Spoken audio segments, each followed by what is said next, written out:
If you have a 3.0T, you'll know that these cars have a few flaws, and one of those is cooling. Now stock, this car isn't too much of an issue with that, but after a few pulls, you will notice it starts to get a little more sluggish and slower, and that's because heat soaking these cars gets real bad. Now, since this thing is stock, there's no need to really go ahead and get a whole heat exchanger just yet. Once I get tuned, I will probably get a heat exchanger. But the way these cars cool is it will pull coolant, and the same system will cool the engine and the supercharger.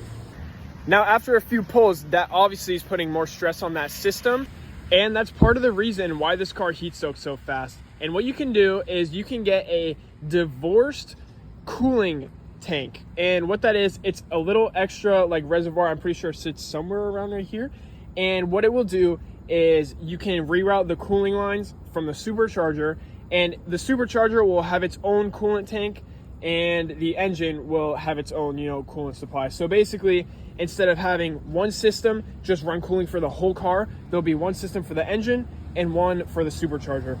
And this will help because if we have the supercharger that has its own cooling, the intake temperatures will be colder, giving the car, more consistent with, being cool and not heat soaking.